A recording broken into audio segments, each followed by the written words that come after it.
Alright, I'm starting period 4. So for period 4, let me just try to go through some big picture things and then we'll hit some things a bit more specifically. For period 4, this is going to be the age of the Renaissance, the scientific revolution, right, and the start of the Enlightenment, which are all really linked, and there's no easy way to say that, you know, the scientific revolution started here and the Enlightenment ended here. There's a lot of overlap. I mean, with the scientific revolution, we have Copernicus writing his heliocentric theories in the 1540s. We then start to get some Enlightenment writers in the 1680s. Kind of tied into both these things as well will be the Protestant Reformation, which will have massive impacts on Europe. It will lead to some pretty devastating wars in France, war between Spain and England, and then ultimately the 30 Years' War, which is probably the biggest, conflict during this period, and we'll try to spend a little bit of time on that. This is also going to be the age of exploration, right? Also kind of tied together with Renaissance and scientific revolution will be exploration.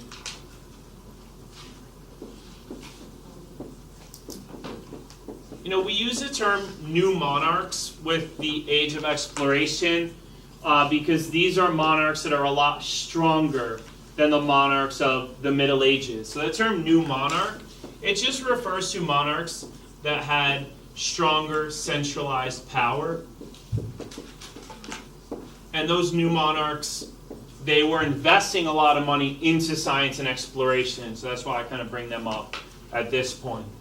Now, most of these things here are going to impact Western Europe.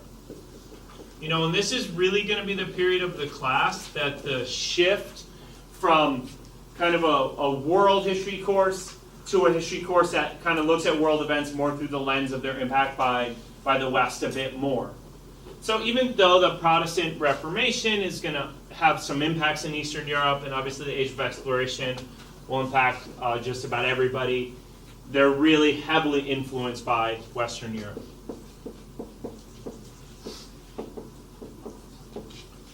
This is going to be the period where we need to know about the Columbian Exchange, right, and all its impacts and all of the connection that had to the slave trade.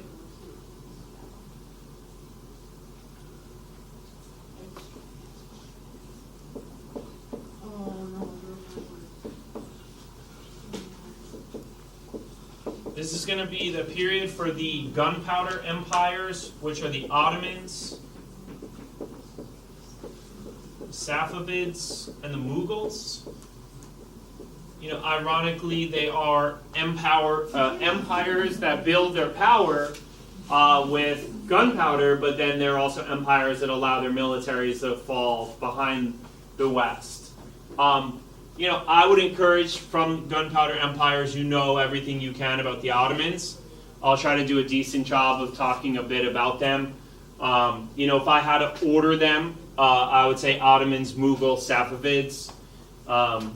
If just in terms of prioritizing your review.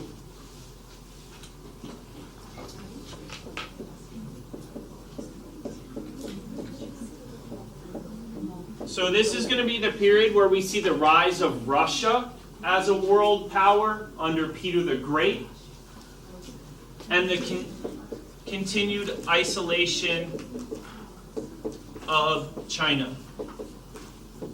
Right, so we'll try to definitely touch on kind of bits and pieces of each of these, but I would say these are the things that you really have to know for period 4. So we'll talk about kind of Renaissance and Protestant Reformation first, and then we'll jump into Age of Exploration, and then we'll just try to fill in the random gaps about the Ottomans, the Chinese, and the Russians. Yeah? No, I was just stressing. Yeah. No, you're fine.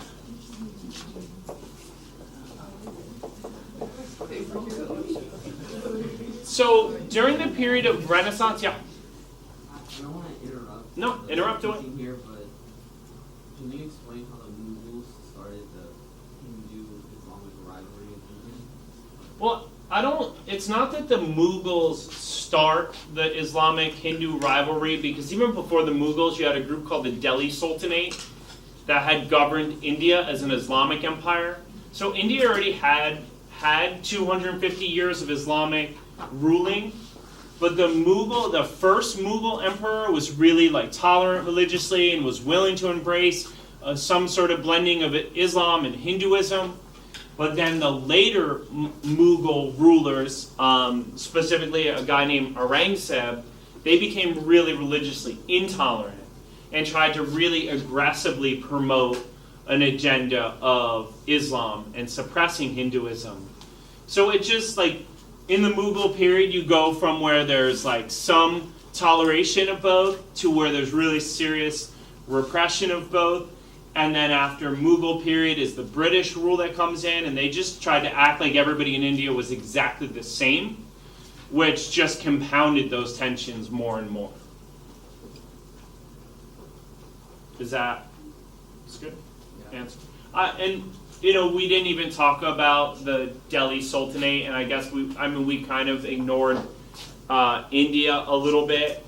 So what I'll do is I'll put together just maybe like a one-page on India, where I highlight Miriam and Gupta, Delhi Sultanate, Mughal, and then British rule. So that way it's just like a real quick one-page cheat sheet on all things India. So for the Renaissance, this is really a Western European phenomenon, and despite the fact that we talk about like the Renaissance as if it had these like massive impacts all over the world, it's really a movement amongst elite Western Europeans. It really is a movement centered in Italy. Really even more micro is centered in Florence and builds from there. But the impact of the Renaissance is the development of this idea of humanism, where the Renaissance is going to highlight how much power people have to understand the world, right? So the Renaissance thinkers are starting to question the role of the church, and they're starting to emphasize the role of individual thought. So humanism is definitely that precursor to scientific revolution and enlightenment, but it also starts to call into question the Catholic Church. So there are some Renaissance people that we consider Renaissance thinkers that are really early Reformationists. So you had people like Erasmus and Thomas More who were writing during the Renaissance, but they were questioning the church. So from the Renaissance, we'll see an emergence of the scientific revolution, the underlying ideas of the Enlightenment, the Protestant Reformation, and a lot of the technology of the Age of Exploration. All right, so there's a lot of questions, like I said, of the Catholic Church during the Renaissance. This is a time where the Catholic Church is at the peak of its corruption. There's a lot of worldly things happening with the church. They're really tied into money. They're selling indulgences at this time. And that's where Martin Luther is going to come in. Right, 1517, he writes his 95 Theses, where he's going to list all the problems that he sees with the Catholic Church. That opens the door for the development of a bunch of different Protestant religions, not just those by Luther. So by the by the late 1520s. This is theses, right? Yeah.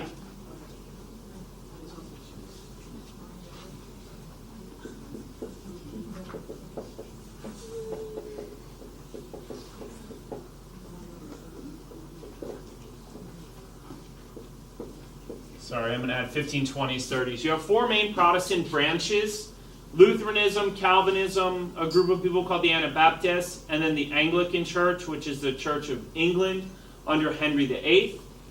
So you go from a time where you have a Catholic Church and an Eastern Orthodox to now Catholic, Eastern Orthodox, Lutheran, Calvinist, Anabaptist, Anglican, and then we'll see those continue to fracture.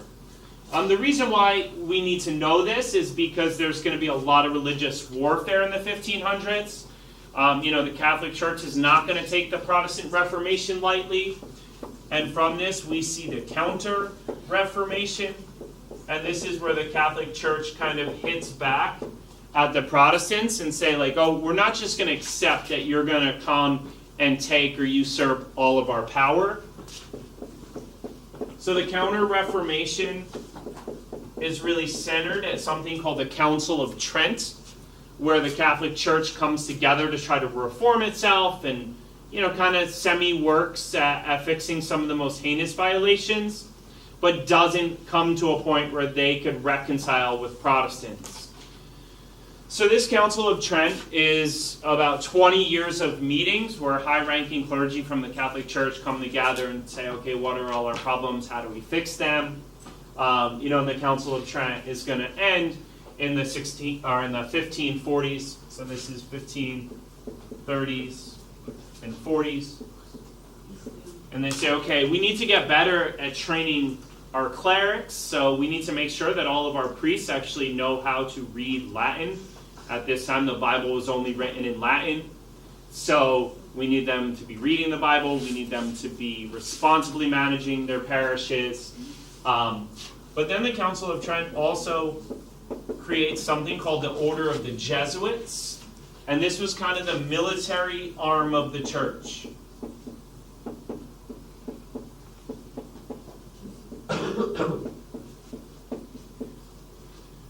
Yeah.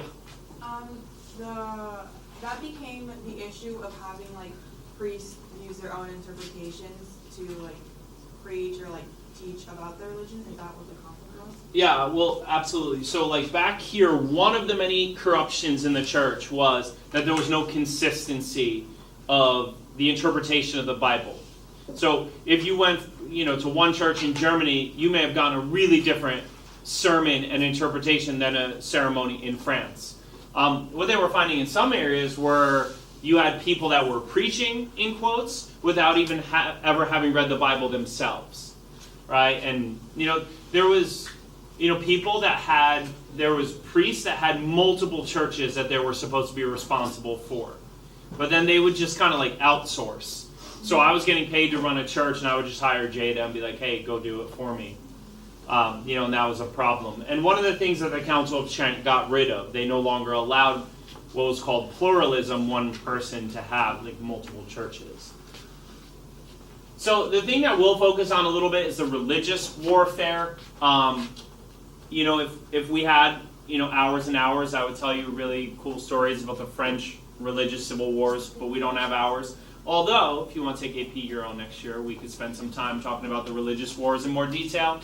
So there are religious wars in France. There is a huge religious conflict between the King of Spain, Philip II, and England.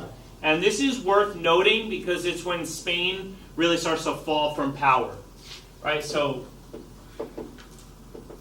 Philip II is the King of Spain.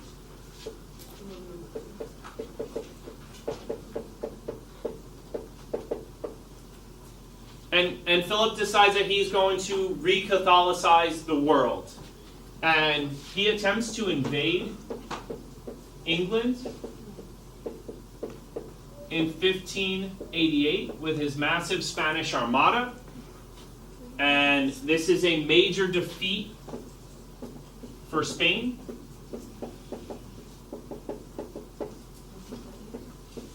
And it really leads to that downfall. So we're going to talk about the Age of Exploration on its own, so we'll talk about the Spanish colonies. But Spain has about 100 years where they are the leaders of the world. So from the 1490s all the way to 1588, Spain is at its peak of power. But after 1588, Spain has this defeat of their Armada. And there was other problems with the Spanish Empire. They had taken so much silver out of the Americas in the 1500s that they had massive problems with inflation. So Spain had other issues, but this was a real decline of Spain. The beginning of the decline of Spain in 1588.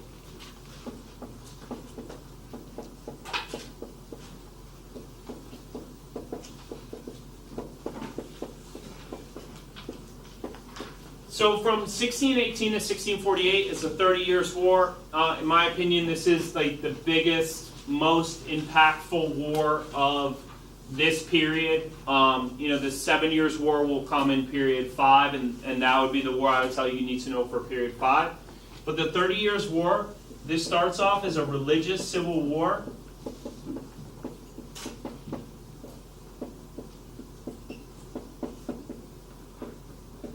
In the Holy Roman Empire.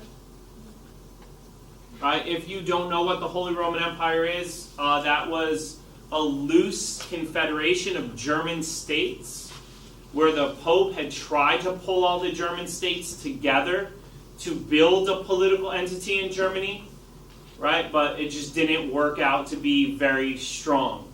So the Holy Roman Empire was technically in charge of all the German states, but they weren't able to effectively administer them.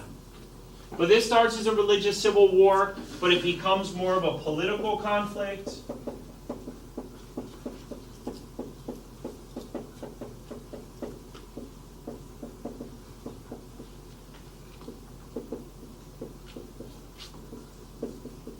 Between France and the Holy Roman Empire, a political conflict that France is going to win.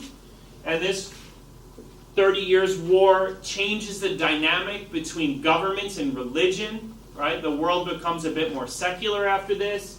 It changes the power dynamic in Europe. France becomes the most powerful country in continental Europe for about 100 years after the 30 Years' War. So this 30 Years' War changes the relationship between politics and religion. It changes the power breakdown in Europe. Huge amount of impact to that 30 Years' War. Something really good if you were able to incorporate into an essay, either as outside history or context or just, a bit more information. So Yeah. what does that mean? Where do you effects from? So more secularization, so governments become less involved with religion.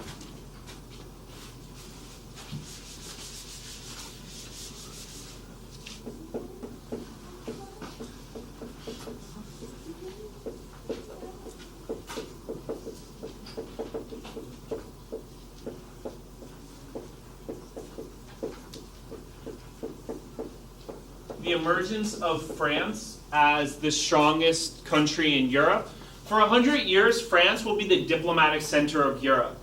There was Russian diplomats being trained in French. That became the language of diplomacy for well over 100 years.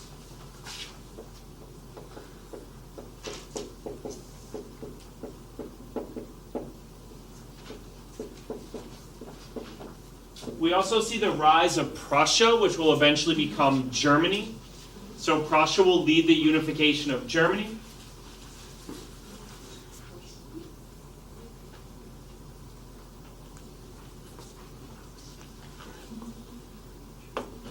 Yeah.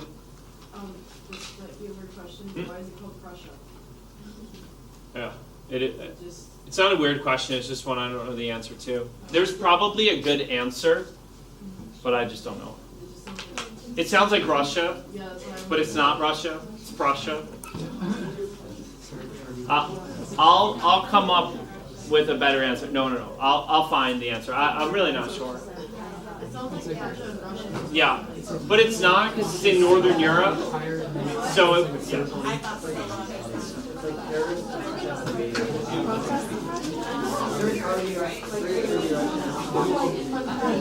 Now Iceland and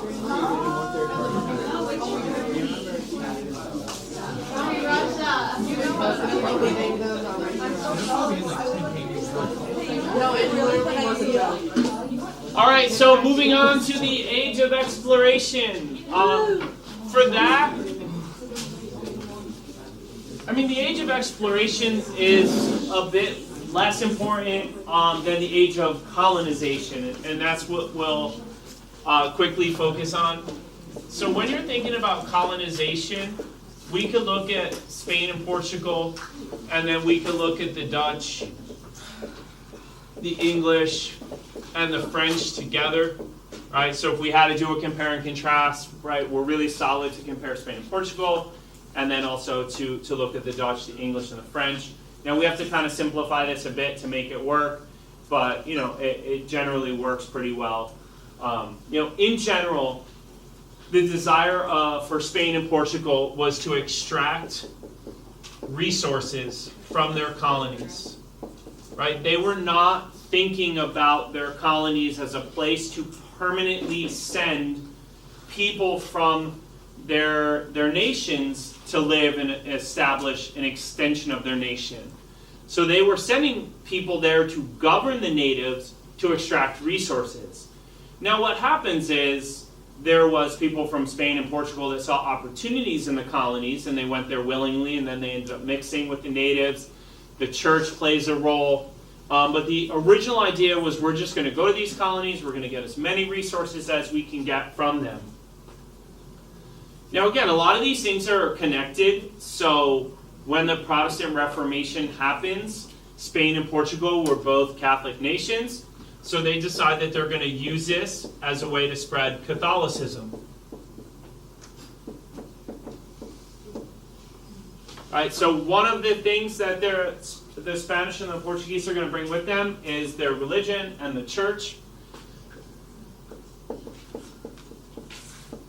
To govern their colonies initially, they tried to have this system of viceroys, which were essentially governors that would, be in charge of a large area of the colonies.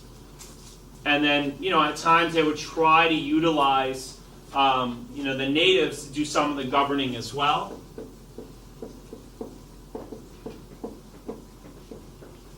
In the Spanish and the Portuguese mindset, this encomienda system was a way to trade labor for education and religion. So the natives gave labor, the Spanish were supposed to give education and religion.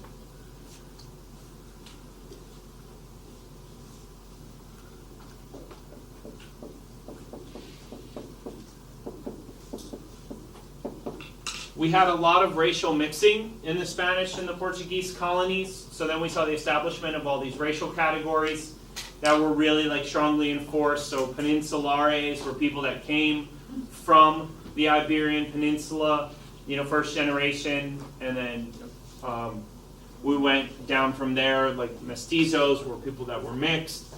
These are all pretty unique features of Spain and Portugal. For the Dutch, the English, and the French, they wanted to send people to settle so they could have permanently established new parts of their nation. Right? So those settler colonies were not sent to necessarily just extract resources, rather to live there and set up permanent, places to live. Go ahead, Christy, I'm sorry. Wasn't Spain and Portugal more violent when it comes to spreading Catholicism? Well, they were more violent and brutal with their interactions with the natives. But then, in a way, the Dutch and the English treated the natives just as poorly. They were like, we just want you off our land. Yeah. Right? So, The land that we right. And so these settler colonies, again, we don't see any mixing. There's not a desire to spread religion.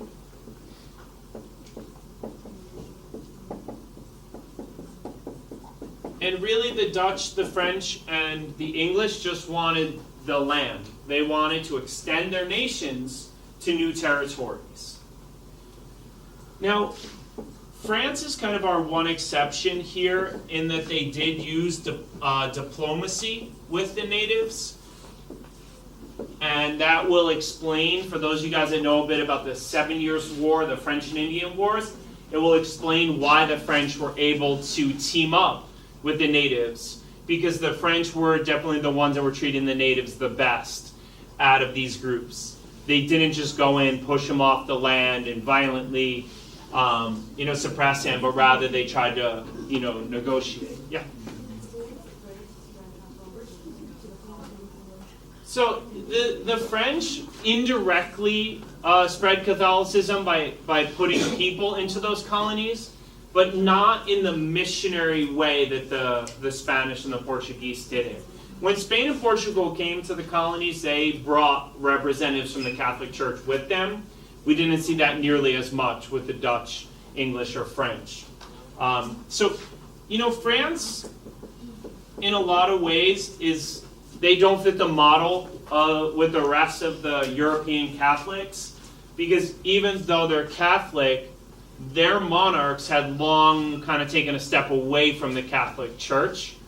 And even Louis XIV, the guy that claims to be the Sun King and, claims divine right, even he felt like he was an entity outside of the Catholic Church. So it's like they used Catholicism to suit themselves governmentally, but, only in that way. So just staying on Europe for a bit and just really quickly talking about the rise of Russia. Russia's not going to be like a hugely impactful force in this period, but the groundwork will be laid for Russia. So in the 900s, and I know I'm spanning backwards a little bit into period 3, the first Russians are going to establish themselves in Kiev. So the Kievan period will last about 250 years until the Mongols come along, and then there'll be a period of Mongol rule, and then right around the 1400s we see the emergence of strong princes in Moscow.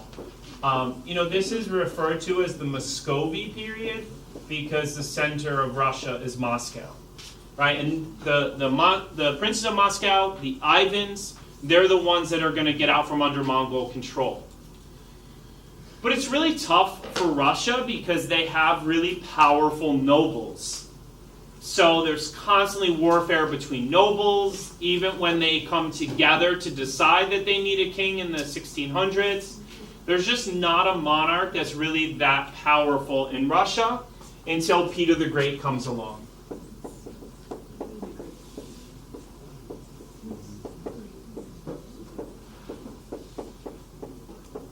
So Peter the Great had toured Europe. He saw what was happening in the West. He was in the Netherlands. He was in France. And for Peter the Great, the issue with Russia is that they were too far behind the rest of the world. And to him, it felt like Russia was a different place completely than Western Europe. And he said, if we want to encourage Western Europeans to come to Russia, we have to become more Western. So Peter the Great led this westernization and modernization of Russia. He made Russians shave their beards. He made Russians change the way that they dressed. Like, he wanted to see a complete and total change for Russian society. He wanted a Western European to be able to walk into a Russian city and feel like they were in Western Europe. So he built the city of St. Petersburg. But in order to even do that, the thing that Russia was really missing, which was holding back their development, was they didn't have access to a warm water port. So the Russians were only able to trade by sea certain times throughout the year. So the Great Northern War was Russia's war with Sweden, who was like a really, really strong country militarily for about 100 years in Northern Europe. And ultimately, when the Russians win that Great Northern War, they get access to that warm water port, and it opens them up to trade with the West. Peter the Great called it, he said, we need a window to the West, right? An access point to the West. So by the time Peter the Great's reign is over in Russia, Russia is on the road to being a powerful nation in Europe. In period 5, they're going to continue to grow their power, but they have a lot of trouble keeping up with Western Europe. And again, that decision all the way back to the Black Plague to not allow labor to be free means that Russia is trying to do this all with no middle class and a really harshly enslaved serf population. And ultimately, in period 5, you'll have a Russian king, a guy named Alexander II, that says, until we get rid of serfdom, we're always going to be behind the rest of the Europeans. Right? And he'll get rid of serfdom in 1861 and try to push Russia forward even more. Okay, let me give you guys a little bit on the Ottomans.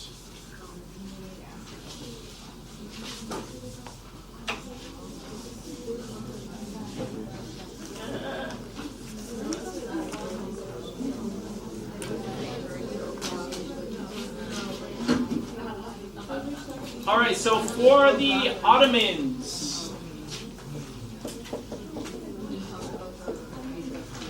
the Ottomans were actually, they were part of a semi-nomadic group called the Turks, and there was a number of different Turkish groups. The Seljuk Turks were the Turks that had taken over, the Holy Land and been the center of the Crusades, and then the Ottoman Turks will come along in the 1300s. They'll center themselves in modern day Turkey. Their kind of best leader that brings them to the peak of power, his name is Osman, and from that they kind of derive that name Ottoman. So the Ottoman Empire, it really reaches a peak of power in the 1400s, and really the 1450s, and the Ottoman Empire will last all the way until World War I. Right, the Ottomans will limp into World War I as the quote-unquote sick man of Europe, right? But they will hang on till that period.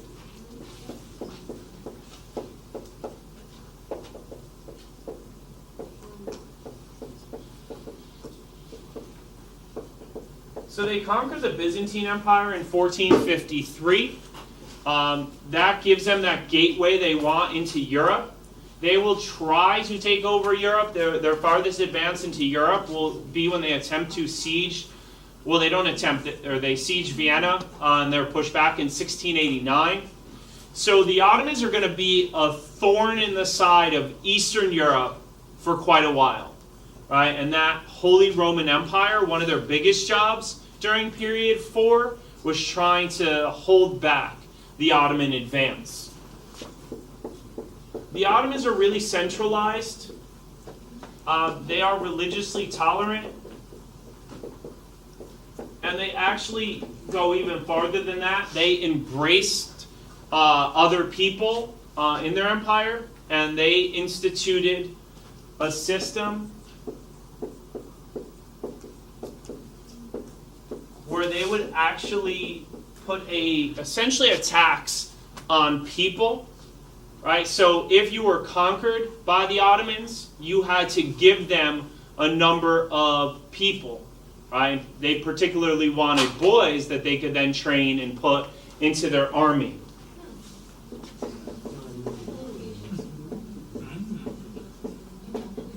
So the Devshirme system, I have no idea how to pronounce it. I'm going with Devshirme. I've heard you don't say the E, but maybe Devshirme, I don't know. But that system was actually the backbone of a lot of power for the Ottomans for a long time. Because what they did was they then took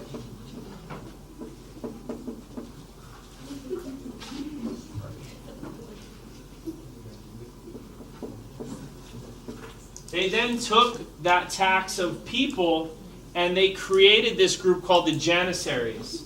And this was a class of soldiers that primarily were Christian. So you might ask, why would Christian soldiers fight for the Islamic Ottoman Empire? A lot of these Christian soldiers were really impoverished, they were really poor, and the Ottomans came along, and the Ottoman emperor gave them access to wealth and a lot of privilege. This entire system was all merit-based at the beginning. So once you were recruited into the Ottoman army or government, you were then promoted based on merit. And this Janissary class was the backbone of a really powerful Ottoman military for their first, way into their first 100 years. You know, the mistake that the Ottomans make is they make this class hereditary. And once the Janissaries become hereditary, they're no longer based on merit, they're no longer nearly as loyal to the emperors, and the Ottomans are, going to really kind of start to decline, but not until we get into period 5. So when we're thinking about the Ottomans for period 4, this is the peak of Ottoman power. Now they do make some mistakes. For example, they don't really have much of a navy. So when everybody else is putting their investment into sea power, the Ottomans are like, no, we'll just trade over land.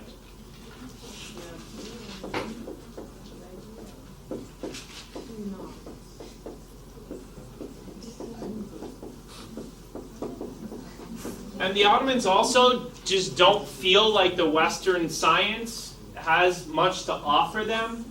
So the Ottomans kind of decide that they're going to somewhat isolate, stay away from those Western ways. There'll be a lot more to that for the Ottomans in period 5, where they have one group within their society that really wants to expand, and another group that really wants them to maintain their traditional ways. But overall, if we're thinking exclusively period 4, the Ottomans are really powerful in period 4. They're going to be a really huge threat to Eastern Europe. They're going to be a force to reckon with in the Middle East. And you can make the argument that the Ottoman conquest of the Byzantine Empire in 1453 is what pushes the Europeans to start more sea-based trade and exploration, because the Ottomans charged a tax for the land-based trade routes. So the Ottoman conquest of the Byzantines and their push into Europe has huge impacts in period 3. Period 4. Just kidding.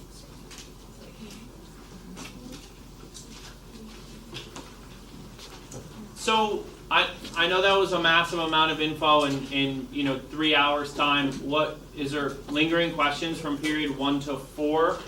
Anything I didn't touch on? I've promised you a good review sheet on India, which I will definitely make for you, and I'll pass it, to Miss Yan and Miss Hoyle as well. Yeah. Kind of like after leave, did it ever go back to the trading with others? Not much. During the Qing period, that's when they really didn't want to trade, and that's when the Opium Wars happened. All right, if you guys want to chat, feel free to take it outside and talk all you want, but a few people have questions, so I'd like to answer those. So, how many people would be available to stay after school for a few hours on Wednesday? If I did it after school Wednesday? Yes. I will definitely touch on periods 5 and 6 in Surge this week. I'm just worried about how much we can get through in 30 minutes. But We can come in your class. yeah, for sure. But let's try tomorrow during Surge. No, wait, what's today? Saturday? Let's try Monday during Surge to get through as much as we can in period 5. I have Surge duty during lunch tomorrow, so I'm limited to only the half hour. Monday. You know what I mean. Somebody over here had a hand up. Was it you? No? Yeah? Yeah? Like, you want me to do it now or just get it to you? I'll just, I actually think I have it already. But on one side I'll do like a quick overview of China, and on the other side I'll do India. Yeah. The little ice age in Europe? I mean, it just makes like agriculture a little bit more difficult. If you can know everything in world history, that's great, but I mean, that seems pretty specific. I mean, it does, like, before the Black Plague, like, there was already, like, malnutrition, and people were, like, not that capable of fighting, like, the disease, so You might know it there. Yeah.